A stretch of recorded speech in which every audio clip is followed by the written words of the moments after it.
സംസ്ഥാന ബജറ്റിലെ വീര്യം കുറഞ്ഞ മദ്യത്തിന്റെ നികുതി ഇളവുമായി ബന്ധപ്പെട്ട വിവാദത്തിൽ അടിയന്തര പ്രമേയ നോട്ടീസിന് അനുമതിയില്ല. നികുതി ഇളവ് എന്ന മുഖ്യമന്ത്രി വി.ഡി. സതീശന്റെ നിർദ്ദേശത്തിന് പിന്നിൽ അഴിമതിയെന്ന് പ്രതിപക്ഷ നേതാവ് പിണറായി വിജയൻ പറഞ്ഞു. നടുത്തളത്തിലിറങ്ങി പ്രതിപക്ഷം പ്രതിഷേധിച്ചു. ഡി ബിനോയ് ചേരുന്ന വിവരങ്ങളുമായി. ബിനോയ്, ഏതായാലും സഭയിൽ നിന്ന് പ്രതിപക്ഷത്തിന്റെ പ്രതിഷേധമാണ് ഉണ്ടായത്. ഈ ഒരു ബജറ്റിലെ വീര്യം കുറഞ്ഞ മദ്യത്തിന്റെ നികുതി ഇളവ് വലിയ രീതിയിലുള്ള ചർച്ച UDF-നുള്ളിൽ തന്നെ വലിയ രീതിയിലുള്ള ഒരു വിമർശനങ്ങൾക്ക് വഴിവെക്കുന്ന ഒരു സാഹചര്യമുണ്ടായി. ഇത് അടിയന്തര പ്രമേയത്തിന് പ്രതിപക്ഷം ആവശ്യം നോട്ടീസ് നൽകിയെങ്കിലും ഈ അനുമതി നിഷേധിക്കുകയായിരുന്നു. എന്തൊക്കെയാണ് മറ്റു വിവരങ്ങൾ?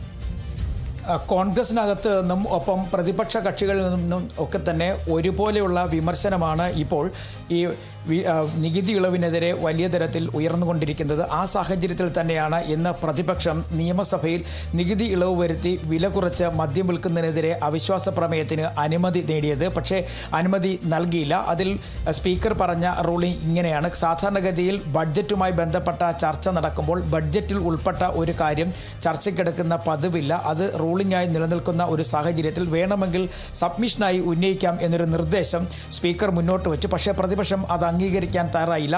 പ്രതിപക്ഷ കക്ഷികൾ ഒന്നടങ്കം തന്നെ നടുത്തളത്തിലേക്ക് ഇറങ്ങി സ്പീക്കറുടെ മുന്നിൽ വലിയ തരത്തിൽ മുദ്രാവാക്യം മുഴക്കി. ഇതിനിടയിൽ പ്രതിപക്ഷ നേതാവ് പിണറായി വിജയൻ പറഞ്ഞ ശ്രദ്ധേയമായ രണ്ട് കാര്യങ്ങളുണ്ട്. ഒന്ന്, ഇത് കർണാടക കേന്ദ്രമായി പ്രവർത്തിക്കുന്ന മദ്യ ലോബികളെ സഹായിക്കുന്നതിന് വേണ്ടിയാണ് ഇത്തരത്തിൽ നികുതിയിൽ ഇളവ് വരുത്തി മദ്യം വില കുറച്ച് വിൽക്കുന്നതിനെക്കുറിച്ച് ഇപ്പോൾ സർക്കാർ ബഡ്ജറ്റിൽ ഉൾപ്പെടുത്തിയിരിക്കുന്നത്. രണ്ടാമത്തത്, 2023 ഈ കമ്പനി, അതായത് ബക്കാടി എന്ന് പറയുന്ന കർണാടകയിലുള്ള കമ്പനി 2023 അന്നത്തെ സർക്കാരിനെ സമീപിച്ചിരുന്നു. നികുതി കുറച്ച് വിൽക്കാൻ, അല്ലെങ്കിൽ നികുതി കുറച്ചുകൊണ്ട് വില കുറച്ച് മദ്യം വിൽക്കാൻ കഴിയുന്ന വീര്യം കുറഞ്ഞ മദ്യം നൽകാം എന്ന് പറഞ്ഞ കമ്പനി സമീപിച്ചിരുന്നു. പക്ഷേ അന്ന് ഒഴിവാക്കിവിട്ട അതേ കമ്പനി തന്നെയാണ് ഇപ്പോൾ UDF-നെയും സമീപിച്ചിരിക്കുന്നതെന്നായിരുന്നു പ്രതിപക്ഷ നേതാവ് പിണറായി വിജയൻ്റെ ആരോപണം. കാരണം സഭയ്ക്കകത്തും പുറത്തും ഇത്തരത്തിൽ ഒരുപോലെ തന്നെ വിമർശനം ഒരു സംഭവത്തിലും ഒരു സർക്കാരിൻ്റെ തുടക്കത്തിൽ ഉണ്ടായിട്ടില്ല എന്ന് തന്നെ പറയേണ്ടി വരും. കാരണം ബഡ്ജറ്റ് അവതരിപ്പിച്ച ദിവസം മുതൽ തന്നെ കോൺഗ്രസ് നേതാവ് VM സുധീരൻ, ഒപ്പം തന്നെ എക്സൈസ് മന്ത്രി M ലിജു, ഇതുകൂടാതെ ആഭ്യന്തര വകുപ്പ് മന്ത്രി രമേശ് ചെന്നിത്തല, ഈ മൂന്ന് പേരും പ്രത്യക്ഷമായും പരോക്ഷമായും ഒക്കെ തന്നെ നികുതി കുറച്ച് അല്ലെങ്കിൽ നികുതി ഇളവ് വരുത്തി മദ്യം വിൽക്കുന്നതിനെതിരെ വലിയ തരത്തിലുള്ള പ്രതിഷേധങ്ങൾ ഉയർത്തിയിരുന്നു.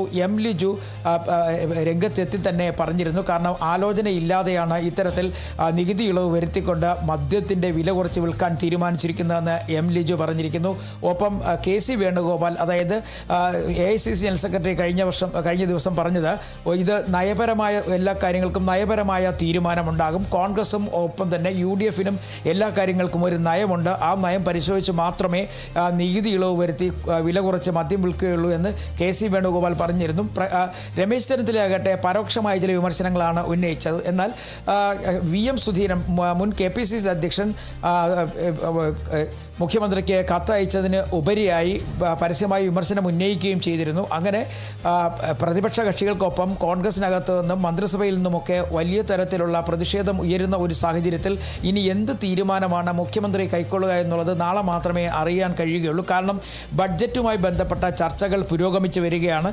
നാളെ ഈ ബഡ്ജറ്റ് ചർച്ചകൾക്ക് ശേഷം മുഖ്യമന്ത്രി മറുപടി പറയും. ആ സമയത്ത് ഈ നികുതി ഇളവ് വരുത്തിക്കൊണ്ട് മദ്യം വിൽക്കുന്ന പദ്ധതിയിൽ നിന്നും സംസ്ഥാന സർക്കാർ പിന്മാറുമോ ഇല്ലയോ എന്നുള്ള കാര്യത്തിൽ ഒരു അന്തിമ തീരുമാനത്തിൽ എത്തിച്ചേരും. ഒരു പക്ഷേ ഇന്ന് നിയമസഭയിലൊക്കെ തന്നെ മുഖ്യമന്ത്രി ഉണ്ടായിരുന്നെങ്കിൽ തന്നെയും ഇതിനൊന്നും തന്നെ മറുപടി പറഞ്ഞില്ല. പ്രതിപക്ഷ ബഹളത്തിനിടയിൽ തന്നെ ചില റൂളിംഗുമായി ബന്ധപ്പെട്ട കാര്യങ്ങൾ മാത്രമാണ് മുഖ്യമന്ത്രി ഉന്നയിച്ചത്.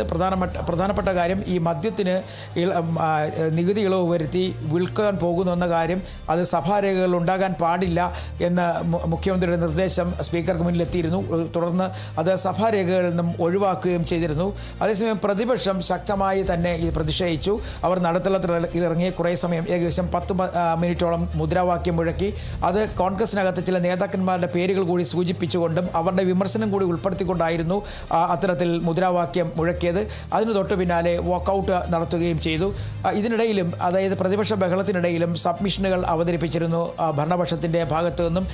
നിലവിൽ ഇതുവരെ കാണാത്ത തരത്തിലുള്ള ഒരു പ്രതിഷേധം, അതായത് ഭരണപക്ഷത്ത് നിന്നും ഒപ്പം പ്രതിപക്ഷത്ത് നിന്നും ഒരുപോലെ ഒരു വിഷയത്തെക്കുറിച്ച് ആരോപണം ഉന്നയിക്കുകയും അതിൽ അഴിമതി ഉണ്ട് എന്ന് പ്രതിപക്ഷം പറയുമ്പോഴേക്കും മദ്യനയത്തിന് എതിരെ വലിയ തരത്തിൽ കോൺഗ്രസിനകത്ത് നിന്നും വിയോജിപ്പ് ഉയരുകയും ചെയ്യുന്ന സാഹചര്യത്തിൽ എന്തു തീരുമാനം മുഖ്യമന്ത്രി കൈക്കൊള്ളുമെന്നുള്ളതാണ് എല്ലാവരും നോക്കുന്നത്. മറ്റൊരു പ്രധാനപ്പെട്ട കാര്യം, ഈ കമ്പനി, ഈ മദ്യത്തിൻ്റെ വില കുറച്ച് വിൽക്കാൻ തയ്യാറായി നികുതി ഇളവിന് വേണ്ടി വന്നിരിക്കുന്ന കമ്പനിയെക്കുറിച്ച് വലിയ തരത്തിലുള്ള ആരോപണങ്ങൾ ഉയർന്നു വന്നിട്ടുണ്ട്. ആരോപണങ്ങൾ ഉയർത്തിയിട്ടുള്ളതും കോൺഗ്രസ് പാർട്ടിക്ക് അകത്ത് തന്നെയാണ്. അങ്ങനെയാണെന്നുണ്ടെങ്കിൽ ഒരു പക്ഷേ ഈ നിലപാടിൽ നിന്നും മുഖ്യമന്ത്രി മാറാനുള്ള സാധ്യത തള്ളിക്കളയാനാകില്ല. പക്ഷേ ഇതുമായി ബന്ധപ്പെട്ടുള്ള ചർച്ചകളിലേക്ക് മുഖ്യമന്ത്രി കടന്നിട്ടില്ല.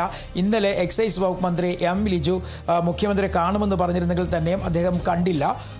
അത് സ്വാഭാവികമായും അങ്ങനെ ഒരു കൂടിക്കാഴ്ച അതിൻ്റെ അർത്ഥത്തിൻ്റെ തലം തന്നെ മാറപ്പെടും. കാരണം ഒരു പക്ഷേ എം ലിജുവിൻ്റെ വിയോജിപ്പ് അറിയിക്കുന്നതിന് വേണ്ടി മുഖ്യമന്ത്രിയെ കാണാൻ എത്തി എന്നുള്ള കാര്യത്തിലൊക്കെ വ്യാഖ്യാനങ്ങൾ ഉണ്ടാകാനുള്ള സാധ്യതയുള്ളതുകൊണ്ട് തൽക്കാലം എം ലിജു അതിൽ നിന്ന് മാറുകയായിരുന്നു. നിലവിലെ സാഹചര്യത്തിൽ ഇത് പാർട്ടിക്കകത്തും അതുപോലെ തന്നെ പാർട്ടിക്ക് പുറത്ത് പ്രതിപക്ഷവുമൊക്കെ ഒരുപോലെ ആരോപണമായി ഉന്നയിക്കുന്നു. ഇതിനിടയിൽ മറ്റൊരു പ്രധാനപ്പെട്ട കാര്യം നമ്മൾ ഓർക്കേണ്ടത്, ആഭ്യന്തര വകുപ്പ് ഓപ്പറേഷൻ തുഫാൻ എന്ന പേരിൽ മയക്കുമരുന്നിനെതിരെ വലിയ തരത്തിലുള്ള പ്രചരണ പരിപാടികൾ സംഘടിപ്പിച്ചുകൊണ്ടിരിക്കുന്നു. 2000-ലധികം കേസുകൾ 2 ആഴ്ചക്കുള്ളിൽ വിവിധ സ്ഥലങ്ങളിൽ മയക്കുമരുന്ന് വിതരണവുമായി ബന്ധപ്പെട്ടും വിൽപ്പനയുമായി ബന്ധപ്പെട്ടുമൊക്കെ എടുത്തിരിക്കുന്ന ഒരു സാഹചര്യത്തിൽ ഇങ്ങനെയൊക്കെ മദ്യത്തിനും മയക്കുമരുന്നിനുമെതിരെ വലിയ തരത്തിലുള്ള പ്രചരണം നടത്തുന്നതിനിടയിലാണ് ഇത്തരത്തിൽ ഇപ്പോൾ ഒരു മദ്യനയവുമായി വരുന്നത്. ആ മദ്യനയത്തിനെതിരെ പ്രതിഷേധം രൂക്ഷമാകുമെന്നുള്ളത് ഉറപ്പാണ്.